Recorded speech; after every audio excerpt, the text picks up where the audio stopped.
बिस्मिल्लाहिर्रहमानिर्रहीम, अस्सलाम वालेकुम। My name is Waqas. अगर हमने आईएसएसबी की 4 डेज़ की एक रूटीन की सीरीज़ स्टार्ट की हुई है। पहली वीडियो के अंदर मैंने आपको बताया था things to do before the ISSB से पहले आपने क्या क्या चीज़ें जो है ना वो तैयार करनी है, रेडी करनी है। उसके बाद हमने किया था जी अराइवल डे, रिपोर्टिंग डे जिसको कहते हैं, उस डे में क्या क्या होता है। आज हमारा जो टॉपिक है वो है जी हमारा फर्स्ट डे, यानी कि जो साइक का टेस्ट होता है वो 8 टेस्ट होते हैं। हर एक टेस्ट की कंप्लीट डिटेल इस वीडियो के अंदर मैं आपको बताने लगा हूं, और साथ में मैंने डेमो के तौर पर कुछ क्वेश्चंस भी ऐड किए हुए हैं। चलते हैं जी, वीडियो में आगे बढ़ते हैं। सबसे पहले मैं आपको ये बता दूं, एक मेन चीज़ जो हमारे पास आती है वो ये आता है कि साइक के डे कौन कौन सा टेस्ट होता है आपका। चलिए जी यहाँ पर देख लेते हैं। सबसे पहले होता है आपका वैट, जिसको कहते हैं वर्ड एसोसिएशन टेस्ट। ये कितने आपके होते हैं, वहाँ पर वर्ड्स कितने सेकंड दिए जाते हैं इसको सॉर्ट आउट करने के लिए, और आपने किस तरह नंबरिंग करनी है वो सारा कुछ इस वीडियो में बताएंगे। फिर सेंटेंस कंप्लीशन आ जाता है, फिर आपकी पिक्चर स्टोरीज आ जाती हैं, पॉइंटर स्टोरीज आ जाती हैं, सेल्फ डिस्क्रिप्शन जिसको मेरिट एंड डीमेरिट कहते हैं, और फिर मैकेनिकल एप्टीट्यूड टेस्ट जिसको कहते हैं, वो यहाँ पर मैं आपको बताऊंगा। ये हमारे पास कितने हो गए जी, 6 और 2 और होते हैं हमारे पास, वो शायद आगे मैंने लिखे हों। तो हमारे पास आ जाता है जी और ओपीआई टेस्ट वगैरह होता है, वो मैं आपको बता देता हूँ। एसआरटी होती है, सिचुएशनल रिएक्शन होता है, और ओपीआई ओरल प्रोफिशिएंसी इंटरव्यू होता है, वो भी इसके अंदर जो है ना वो इंक्लूड है, वो मैं आपको सारा करवाऊंगा। आईएसएसबी की कंप्लीट डेटा के बारे में मैं आपको एक इंपॉर्टेंट चीज़ जो है ना बताने जा रहा हूँ। अगर आप किसी भी एकेडमी के अंदर जाते हैं और वहाँ पर आपकी जो फीस होगी एवरेज पाकिस्तान के अंदर वो 30K होगी। अगर आप आउट ऑफ द सिटी हैं तो हॉस्टल के ड्यूज़ खाने वगैरह के डाल के तो 50,000 तक तकरीबन आपकी जो है वो फ़ी बन जाती है, जो कि पाकिस्तान में किसी भी यूनिवर्सिटी के अंदर जो गवर्नमेंट की होती है तो 1 साल की फ़ीस होती है। तो आईएसएसबी की प्रिपरेशन जो है ना वो इतना ज़्यादा डिजर्व नहीं करती कि आप इतना ज़्यादा पे करो और इतना खज्जल ख्वार हो 1 महीने के लिए। तो हम क्या कर रहे हैं कि पाकिस्तान की डिफरेंट अकेडमी से और जितने भी लोग रिकमेंड हो चुके हैं 4-5 साल से, उनसे जो भी उन्होंने अपने मेरिट्स लिखे, डीमेरिट्स लिखे, जो उन्होंने सेंटेंस बनाए, जो उन्होंने ऑब्जर्व किया, वो सारा कुछ है कलेक्ट करके हम डेटा जो है ना वो प्रोवाइड कर रहे हैं। तो अब उसके अंदर क्या होगा, एक तो यह कि कंप्लीट आपको साई के नोट्स मिलेंगे। उसके अंदर साई के नोट्स जो है ना वो आपके 8 नोट्स होते, 8 टेस्ट होते हैं। तो 8 के 8 टेस्ट जो है वो आपको सोल्व होंगे, जो कि अभी इस वीडियो के अंदर मैं आपको बताने लगा हूं, और आपको पता चल जाएगा कि भाई किस तरह का डेटा कलेक्ट किया है। उसके बाद जीटीओ एंड डेप्टी प्रेसिडेंट जो है, इनके जो आपके इंटरव्यू के क्वेश्चंस हो गए, उसके अलावा लेक्चरेट और ग्रुप डिस्कशन हो गया, वो सारे जितने भी रिपीटेड आ चुके हैं कुछ 100-150 वो आपको प्रोवाइड किया जाएगा। और उसके बाद एक स्पेशल क्लास अरेंज की जाएगी जिसके अंदर आपने 2.5 घंटे बैठ के टेस्ट देना है, जो कि आपका साइका टेस्ट वहां पर होगा, ताकि मॉक टेस्ट आपकी प्रैक्टिस हो जाए। यहां पर बात खत्म नहीं होती, मैं आपको एक और चीज़ बता दूं कि इसके साथ साथ जो मेन चीज़ है वो ये कि आपको कुछ ऐप्स प्रोवाइड की जाएंगी। उन ऐप्स के जरिए आप क्या होगा कि वैट का सेंटेंस कंप्लीशन का टाइमर लगा के वो आपके सामने शो करेंगे, तो आपने वहां पर अपनी प्रैक्टिस घर बैठे भी कर सकते हो, कहीं जाए बगैर घर से आप अपनी सेल्फ स्टडी और सेल्फ प्रिपरेशन कर सकते हो। तो ऐप्स मिलेंगी आपको। ऐप्स के अलावा यहाँ पर भी फिर मैं आपको बुक्स भी सेंड करूंगा, और बुक्स के अंदर प्रॉपर गाइडलाइन दी होगी कि वैट वगैरह किस तरह लिखना है, ये सारा कुछ। तो बुक्स भी मिलेंगी, ऐप्स भी मिलेंगी, स्पेशल क्लास भी होगी, नोट्स भी मिलेंगे, हर एक चीज़ के अलग अलग, और सारे रिपीटेड और सारे के सारे एक्सपीरियंस कैंडिडेट से कलेक्ट किए हुए होंगे। तो ये मेरा व्हाट्सएप का नंबर है जी 030563065559, इस पर आप कांटेक्ट कर सकते हैं। अगर फ्री व्हाट्सएप ग्रुप ज्वाइन करना है तो वो भी अवेलेबल है, उसका लिंक वीडियो के डिस्क्रिप्शन में अवेलेबल है, वहां से जाके आप ज्वाइन कर सकते हैं। बाकी सारी चीज़ें आपको मेरे यूट्यूब चैनल पर मिल जाएंगी, और इसमें ये सीरीज चलती रहेगी। मैं आपको साइक का एक एक टेस्ट, वैट अलग से, वर्ड एसोसिएशन यानी कि सेंटेंस कंप्लीशन अलग से, एसआरटी अलग से, मैकेनिकल एप्टीट्यूड, हर चीज़ अलग अलग से भी करवाऊंगा। तो मेरे साथ जुड़े रहिए, वीडियो में आगे बढ़ते हैं। तो पहले हम करते हैं कि वैट वर्ड एसोसिएशन टेस्ट। इसके अंदर कौन सा टेस्ट होता है ये हमारे पास, इसको हम कहते हैं वर्ड एसोसिएशन। 100 वर्ड्स होते हैं और 10 सेकंड जो ना हमें 10 सेकंड नहीं दिए जाते। मैं आपको सही बताऊं तो वहां पर तकरीबन 7 to 8 सेकंड होते हैं। जस्ट 7 to 8 सेकंड के अंदर आपने एक सेंटेंस बनाना होता है। चले मैं आपको पिक्चर दिखा देता हूँ। पिक्चर देखें आप वर्ड एसोसिएशन टेस्ट की। इसमें ये होता है कि जैसे ये हॉल के अंदर बैठे हुए हैं, इस तरह कैंडिडेट्स बैठे होते हैं और सामने आपके एक प्रोजेक्टर चल रहा होता है, वहाँ पर एक बीप साउंड के साथ एक वर्ड शो होता है और उसी का आपने सेंटेंस जल्दी जल्दी बनाना होता है।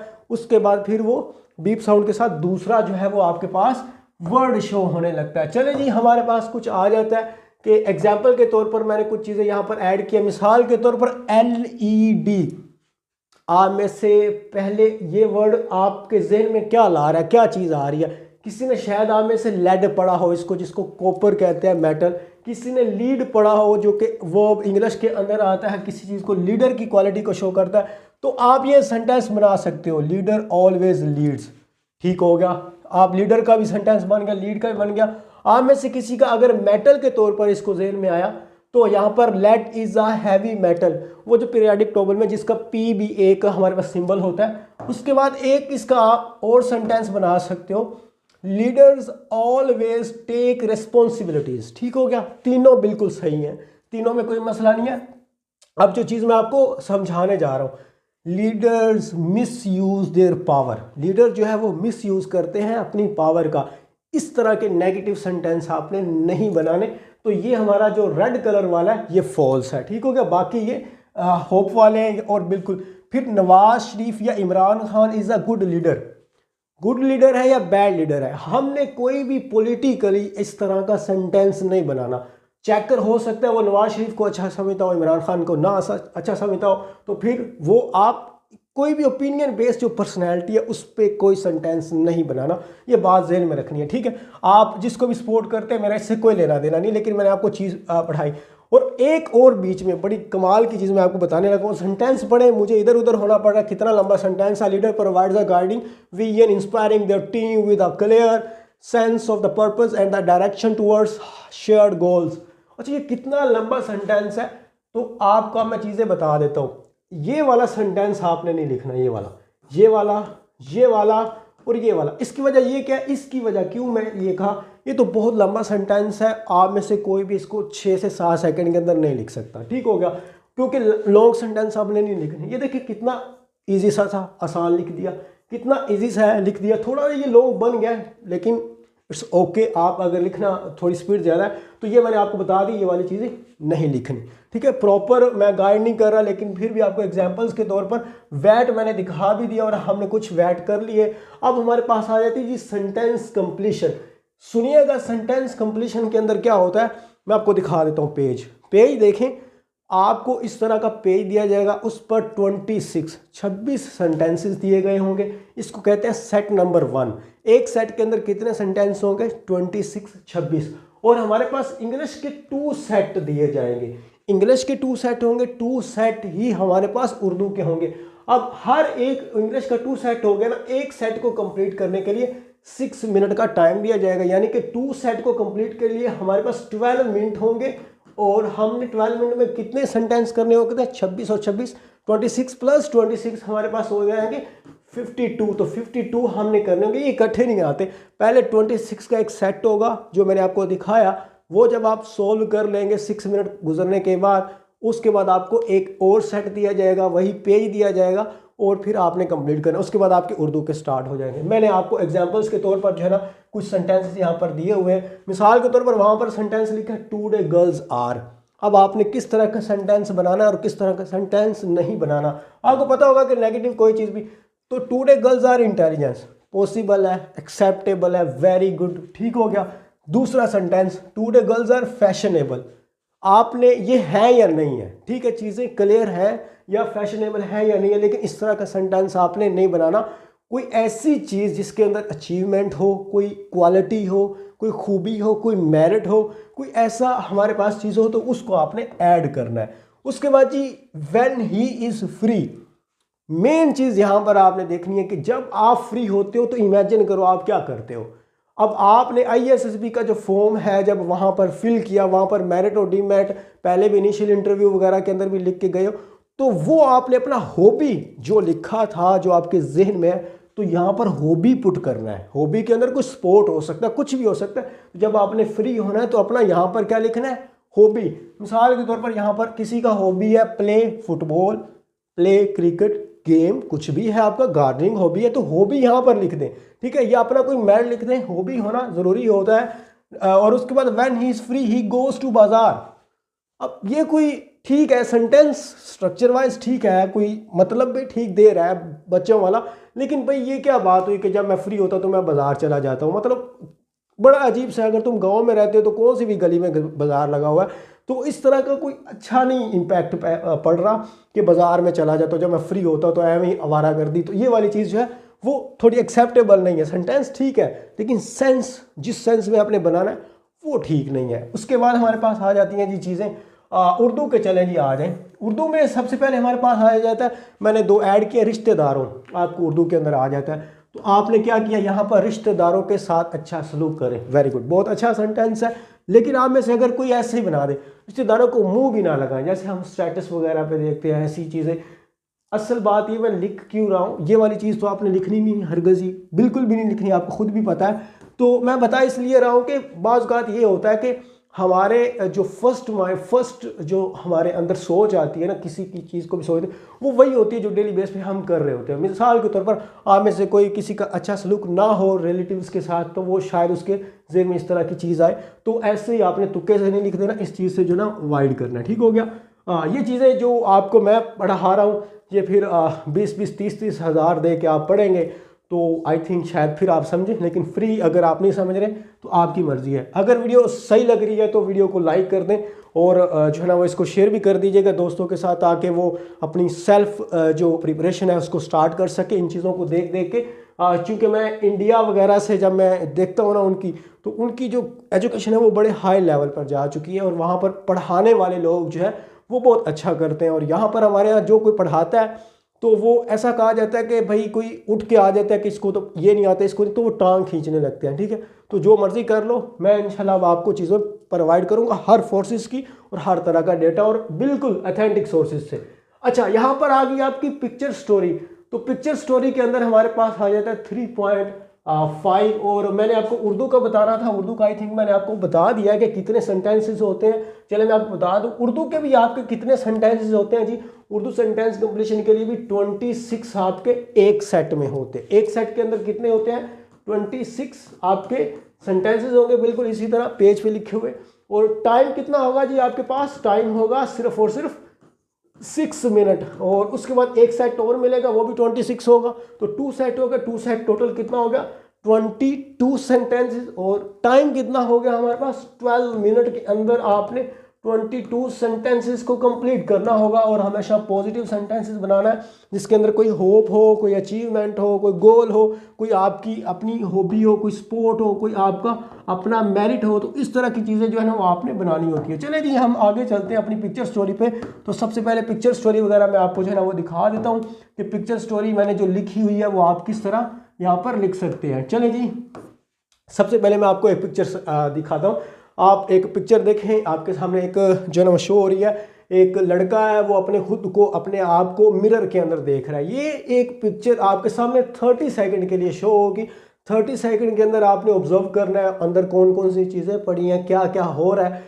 कभी कभी ऐसा होता है कि पिक्चर थोड़ी धुंधली टाइप होती है और वो सही नज़र नहीं आता, लेकिन कभी कभी क्लियर भी होती है। तो आपने चीज़ें ऑब्जर्व करनी है। और स्टोरी लिखते हुए सबसे पहले हमने क्या करना है, मैं आपको स्टोरी लिख के भी दिखाता हूँ। ये 4 पिक्चर्स होती हैं, 4 पिक्चर्स आपको दिखाई जाएंगी। हर एक पिक्चर 30 सेकंड के लिए आपके सामने होगी। 30 सेकंड के बाद वो डिसअपेयर हो जाएगी। आपने लिखना स्टार्ट कर देना है।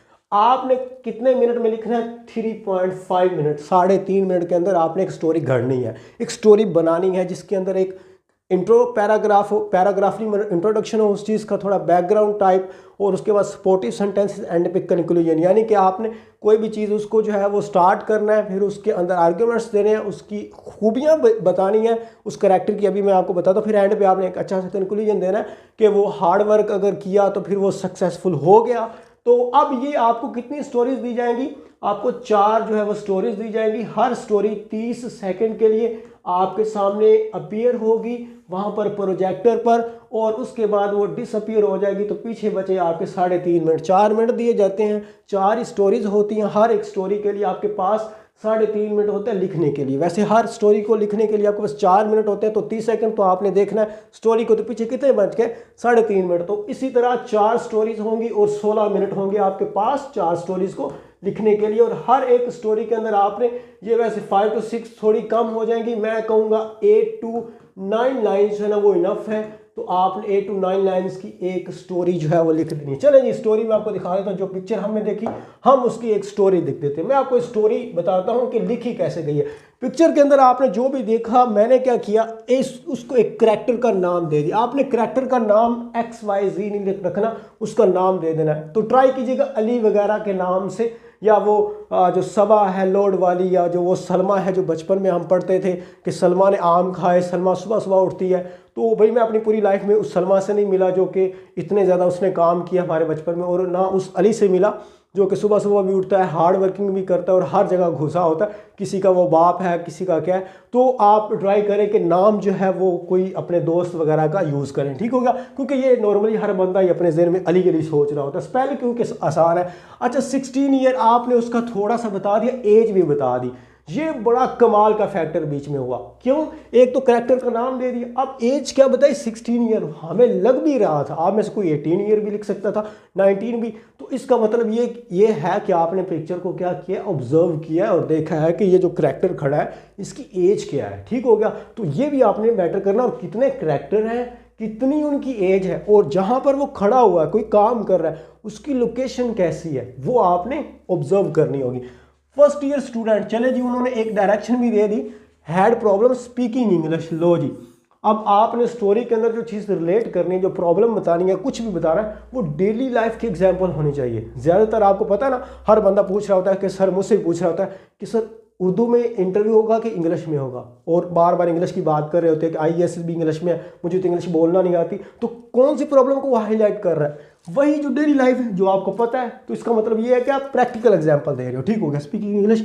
सो he thought that he must work to overcome it, और उसके बाद आफ्टर डिस्कसिंग विद पेरेंट्स। अब यहाँ पर एक क्वालिटी उसने बताई है कि कोई भी प्रॉब्लम आपको आती है तो क्या करते हो, पेरेंट्स बहुत अच्छी चीज़ है, उनसे डिस्कस करना चाहिए, टीचर से डिस्कस कर।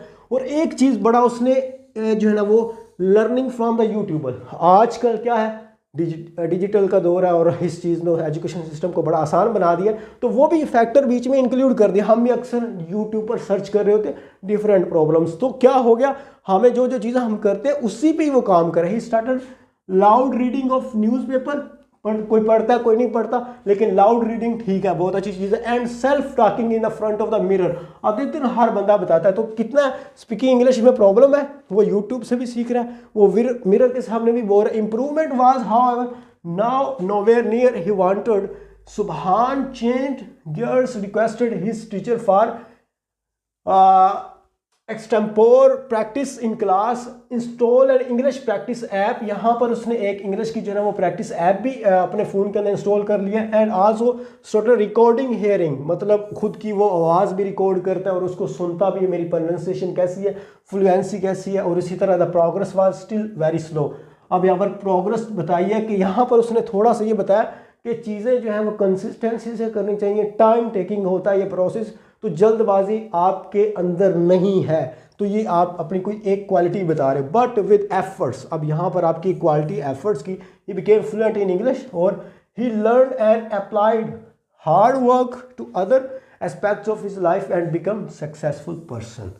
अब आपने कंक्लूजन भी दे दिया, वो सक्सेसफुल भी हो गया। सबसे पहले प्रॉब्लम बताई स्पीकिंग इंग्लिश की। तो ये एक छोटी सी स्टोरी है, मैं आपको कोई CSS का ऐसे नहीं लिख के दे रहा जिसमें एक हुक होगी, इंट्रो, एक पैराग्राफ होगा, आउटलाइन होगी, उसकी स्पोर्टिव सेंटेंसेस होंगे, आर्गूमेंट्स होंगे, फैक्ट्स एंड द फिगर्स होंगे, एंड पे उसका कंक्लूजन होगा और फिर आपने उसको सम अप करना होगा। तो दैट्स नॉट माय जॉब, मैं आपको जस्ट एक डेमो दे रहा था। अगर आपको समझ आई है तो बिल्कुल ठीक है। तो मैंने ये पढ़ी नहीं थी, मैंने आपके सामने फर्स्ट टाइम रीड किया, तो बीच में पता नहीं कौन सा मैं बीच में स्किप भी कर रहा हूँ, तो स्किमिंग एंड स्कैनिंग का हिसाब मैंने किया है। तो आप इसको खुद भी रीड कर सकते हैं। उसके बाद हमारे पास नेक्स्ट आ जाता है पॉइंटर स्टोरी। पिक्चर स्टोरी के बाद आपका फोर्थ जो टेस्ट होगा वहाँ पर पॉइंटर स्टोरी होगा। इसमें कोई गैप नहीं होता, जल्दी जल्दी ये टेस्ट हो रहे होते हैं, तो आपको थक भी काफ़ी ज़्यादा जाते हैं। अच्छा, इसके अंदर लिखा हुआ है पॉइंटर स्टोरी क्या होती है। पॉइंटर स्टोरी के अंदर आपको बिल्कुल पिक्चर स्टोरी की तरह ही होता है, और लेकिन ये पॉइंटर स्टोरी होती है, इसमें भी आपको 4 मिनट दिए जाते हैं, और आपने तकरीबन यही मैं कहूँगा 8 to 9 लाइन जो है वो आपने कंक्लूजन के साथ उसको लिख देना है। इसके अंदर जो है आपकी आई थिंक 3 जो है ना वो स्टोरीज दी जाती है, और आपने 3 स्टोरीज को कंप्लीट करना होता है। हर एक स्टोरी के लिए 5 मिनट जो है ना वो 4 मिनट आपको दिए जाते हैं। अच्छा, पॉइंटर स्टोरी है कि when he saw a stranger in the street he, pointer story से मुराद होता है कि इनकम्प्लीट सेंटेंस दिया जाता है, आपने उसको आगे से वहाँ से स्टार्ट करना होता है और एक स्टोरी लिखनी होती है, उसी सेंटेंस से आगे स्टार्ट करना होता है। ये बात ध्यान में रखिए। अब ही के बाद आपने आगे एक तरह का सेंटेंस कंप्लीशन जैसे हम इंग्लिश में पढ़ के हैं वही, लेकिन उसी पर स्टोरी बनानी होती है। चले जी हम स्टोरी इस पर थोड़ी छोटी सी मैंने यहाँ पर जो है पेस्ट किया।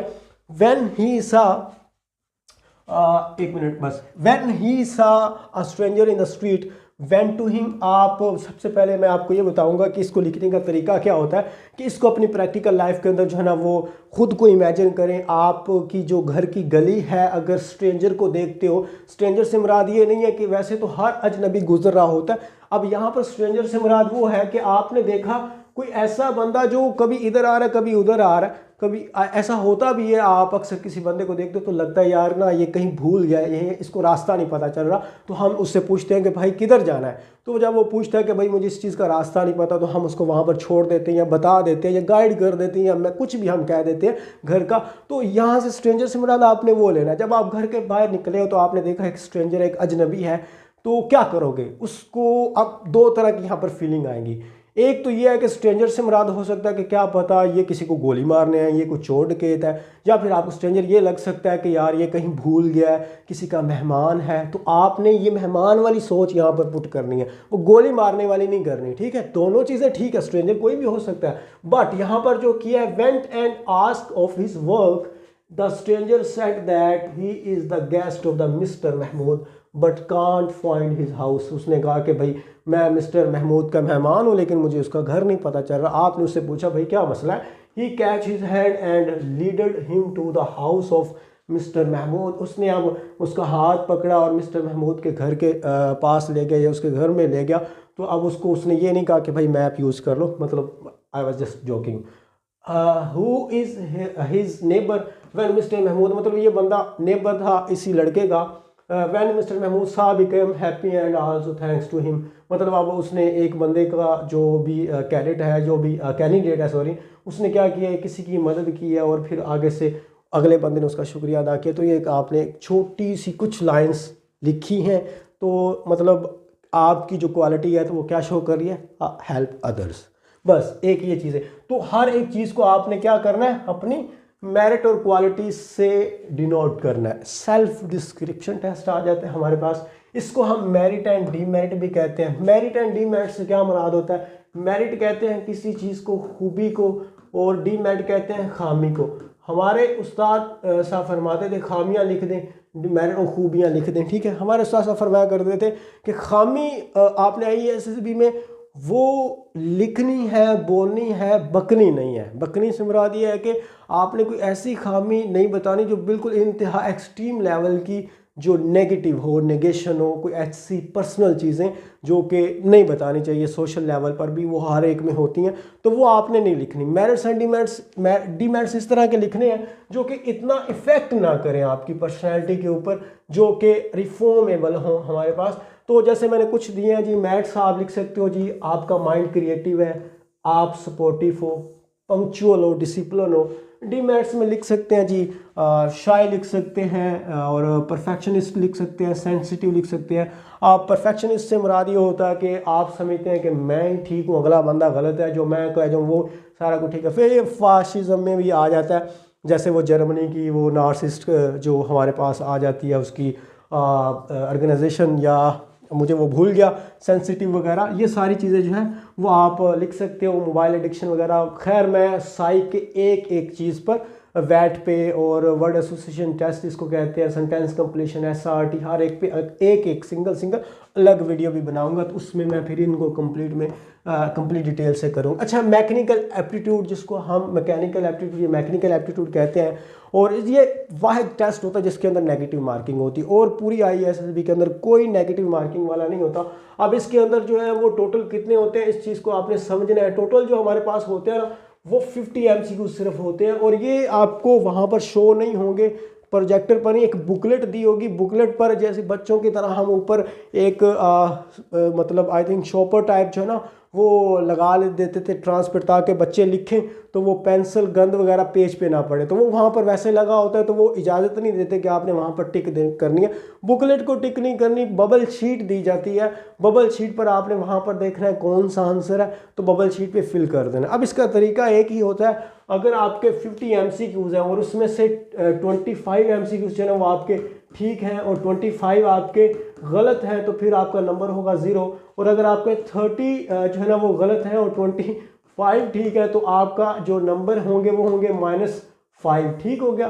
तो अब इसका तरीका क्या हुआ, सीधा सीधा आपको 50 में से 8 आते हैं ना 10 आते हैं, सिर्फ वही लगाने हैं, बाकी छोड़ देना। छोड़ने की कोई नेगेटिव मार्किंग नहीं है, लगाने की नेगेटिव मार्किंग। एक सही हुआ एक गलत हुआ तो 0 नंबर।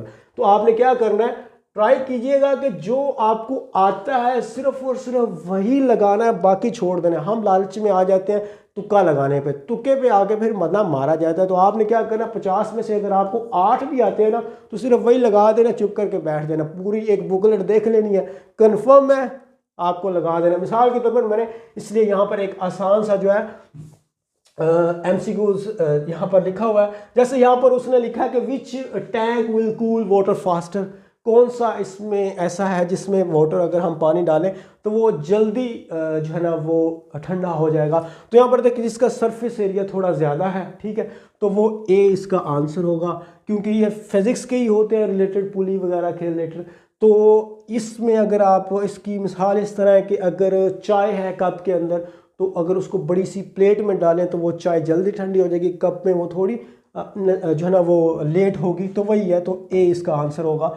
और बस ये अगर आपको कंफर्म होगा वहाँ पर, तो फिर आपने क्या करना है, लगा देना है, अदरवाइज़ फिर आपने इसको क्या करना है, स्किप कर देना है। चले जी हम नेक्स्ट चलते हैं। हमारे पास जो आंसर ए आएगा, ठीक हो गया। आपने ये आंसर वहाँ पर नहीं लगाना, बबल शीट पर ए को फिल कर देना है।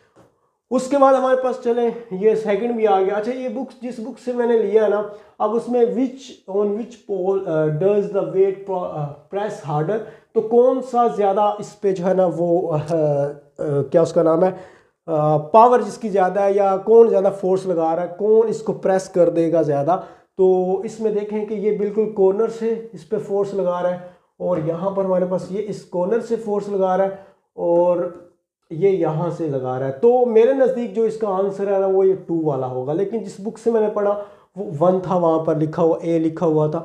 तो आप कमेंट बॉक्स में लिख सकते हैं, क्योंकि आई थिंक इसका जो वेट है ना वो नीचे की तरफ यहाँ पर आ रहा है, तो इस पर ये नहीं लग रहा। ठीक हो गया। जैसे हम अक्सर अपनी चीज़ें घरों में भी यूज़ करते हैं, तो आई थिंक ये जो हमारे पास इसकी जो प्रेस कर रहा है वो यहाँ से ये वाला ज़्यादा करेगा, ये वाला कम करेगा। So the answer is 2। आप अपनी ओपिनियन जो है ना वो कमेंट बॉक्स में दे सकते हैं। मैं इसके बारे में इतना ज़्यादा श्योर नहीं हूँ, लेकिन मैंने फिर भी जो है ना वो ऐड कर दिया है ताकि मैं अपनी चीज़ें बता सकूँ आपको कि मेरे बारे में, मैं इन चीज़ों के बारे में क्या सोचता हूँ। उसके बाद ये हमारे पास आ जाता है सिचुएशन रिएक्शन टेस्ट, जिसको SRT भी कहते हैं। ये जो है वो थोड़ा सा डिफ़िकल्ट होता है, लगता है बच्चों को, बल्कि होता भी वैसे है।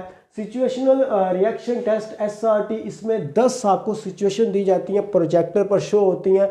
हर सिचुएशन को पढ़ने समझने के बाद आपके पास कितने मिनट होते हैं, सिर्फ 2 मिनट्स होते हैं, और 2 मिनट के अंदर जो है ना वो आपने इनका आंसर लिखना होता है। डेली लाइफ के रिलेटेड ये सिचुएशंस होती हैं। और एक मज़े की बात यह है कि वहाँ पर जो भी आर्मी के एक पर्सन खड़े होंगे और वहाँ पर जो सिचुएशन आपको डिस्प्ले की जाएगी वो उनका आंसर कह रहा हूँ, उनकी उर्दू के अंदर ट्रांसलेशन टाइप आपको बताएंगे कि what is the meaning of that particular situation that is written on that displaying, या जो आपकी LED होती है प्रोजेक्टर पर। तो अब उसमें वो आपको बता देगा, 10 आपको शो होंगी हर 2 मिनट के बाद। जैसे मैंने यहाँ पर एक सिचुएशन दी हुई है, इसका आंसर आप लोग दीजिएगा क्योंकि ये ओपिनियन बेस है। You are driving a car on highway at full speed, suddenly brakes fail, then what will you do. आप हाईवे पे कार ड्राइव कर रहे हो और अचानक से ब्रेक्स जो है फेल हो गई हैं, तो फिर आप क्या करोगे। So what will be your answer. तो यहाँ पर आपने वो कमेंट बॉक्स में लिख देना है। तो मैंने सोल्यूशन को वैसे ही छोड़ दिया। 7th वन था। 8 वन आखिरी हमारे पास लास्ट आ गया, जिसको OPI ओरल प्रोफिशिएंसी इंटरव्यू भी कहते हैं। और इसमें टोटल जो होते हैं वो 150 MCQs होते हैं, और 40 मिनट का टाइम होता है। लेकिन मैं एक और चीज़ बता दूं, 140 जो होते हैं वो आपके ओपिनियन पे होते हैं, अग्री, स्ट्रॉन्गली अग्री, और जो एंड वाले 10 होते हैं ना वो लिखे हुए होते हैं एक बुकलेट पर, सारी एक बुकलेट दी जाती है, आपको शो नहीं होती, बुकलेट दी जाती है, और इसमें भी बबल शीट होती है। और इसमें ये होता है कि 140 तो आपको अग्री, डिसअग्री, स्लाइटली अग्री और ये सारा कुछ न्यूट्रल वगैरह होगा। 140 के बाद जो आपके 10 होंगे 150 तक, यानी कि 10 MCQs, वो आपके थोड़े सिचुएशन की तरह होंगे। मिसाल के तौर पर you are going to the your office, और वहाँ पर आपने रास्ते में देखा है कि कोई भी इंजर्ड पर्सन जो है ना वो रोड पे पड़ा हुआ है, तो फिर नीचे ऑप्शन लिखा होगा you will help that particular person या or you will leave him, और उसके बाद और एक दो क्वेश्चन बीच में से आपको ऑप्शन दे सकते हैं कि आप उसकी हेल्प करेंगे, उसको वैसे छोड़ देंगे, या किसी और को बुलाएंगे। तो इस तरह का फिर वो आपने टिक करना होता है। वो आपको जो है वो नोट्स वगैरह के अंदर जब मैं प्रोवाइड करता हूँ तो वो सारी चीज़ें मैं आपको ऐप्स वगैरह प्रोवाइड करता हूँ। उसके बाद हमारे पास आ जाती हैं जी, मैंने आपको ये वाला एक डेमो के तौर पर दिखा देता हूँ, जैसे कि I like to solve complex problem.